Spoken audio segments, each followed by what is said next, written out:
అదే RTV app వార్తల్ని క్షణాల్లో చదివే అవకాశం ఉంటుంది. ఒక న్యూస్ పేపర్, ఒక టెలివిజన్ ఛానల్ మీ చేతుల్లో ఎప్పుడు ఉంటాయి. ఈరోజు షర్మిల గారు మాట్లాడేటప్పుడు ఒకసారి ఆవిడ ఇప్పుడు ఏ పార్టీలో ఉందో ఒకసారి గమనించాలి.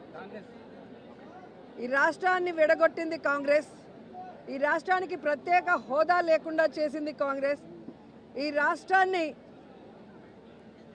ఈ రాష్ట్రాన్ని ముక్కలు చెక్కలు వైఎస్ఆర్ గారు చనిపోయిన తర్వాత చేయటమే కాకుండా ప్రజలకు అండగా ఉన్న జగనన్న మీద తప్పుడు కేసులు పెట్టి జైల్లో పెట్టడమే కాకుండా వైఎస్ఆర్ గారి పేరును కూడా ఎఫ్ఐఆర్లో చేర్చింది కాంగ్రెస్ పార్టీయే.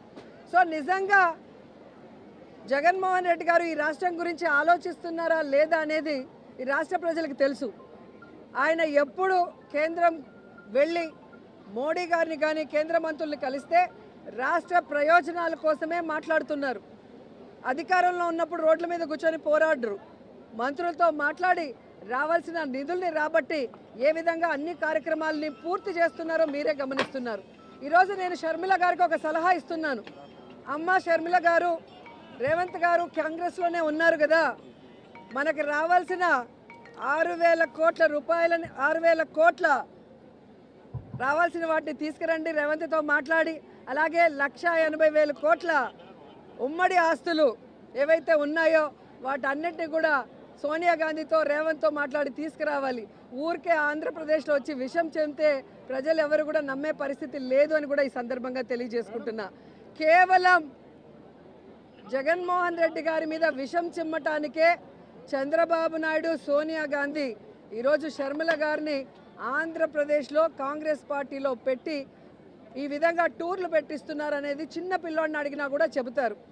ఎందుకంటే నేను తెలంగాణలో పుట్టాను, తెలంగాణలోనే పెరిగాను, తెలంగాణలోనే పెళ్లి చేసుకున్నాను. తెలంగాణ ప్రజలు నా ప్రజలు. నా జీవితాంతం ప్రాణం ఉన్నంత వరకు తెలంగాణ ప్రజల కోసమే పోరాడతానని ఒక పార్టీ పెట్టి ఈరోజు ఏ లబ్ధి కోసం ఆ పార్టీని కాంగ్రెస్లో విలీనం చేసిందో తెలంగాణ ప్రజలకి చెప్పాలి.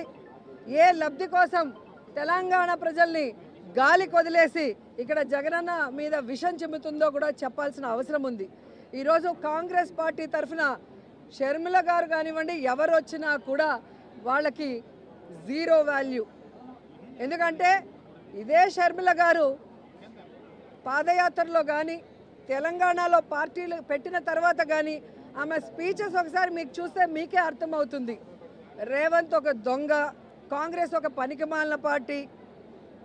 ఈరోజు రాజశేఖర రెడ్డి గారు బ్రతుకుంటే కాంగ్రెస్ మొహం మీద ఉమ్మేసి ఉంటాడని మాట్లాడిన వ్యక్తి అదే కాంగ్రెస్లోకి ఈరోజు తన పార్టీని విలీనం చేసి తాను జాయిన్ అయ్యి ఏ విధంగా కాంగ్రెస్ కండువా కప్పుకొని చంద్రబాబు నాయుడు స్క్రిప్ట్ ఎందుకు చదువుతుందో ఆవిడ చెప్పాల్సిన అవసరం ఉంది. ఆవిడ ప్రశ్నలకి జగన్ గారు సమాధానం చెప్పాల్సిన అవసరం లేదు. ఈ రాష్ట్రం కోసం, రాష్ట్ర ప్రజల కోసం, ఈ రాష్ట్రం విడిపోయి నష్టాల్లో, కష్టాల్లో, అప్పుల్లో చంద్రబాబు నాయుడు కాంగ్రెస్ ముంచేసినా ఈరోజు కుంటి సాకులు చెప్పకుండా సమర్థవంతంగా పరిపాలిస్తూ తానిచ్చిన ప్రతి వాగ్దానాన్ని నెరవేరుస్తూ సంక్షేమం, అభివృద్ధి రెండు కళ్ళగా పరిపాలిస్తున్న జగనన్నకి ఈ రాష్ట్ర ప్రజలు ఎప్పుడూ అండగా ఉంటారు.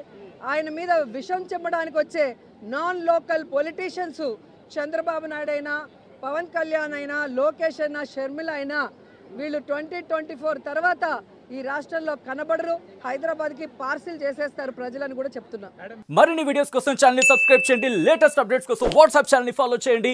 అండ్ లింక్ డిస్క్రిప్షన్ లో ఉంది.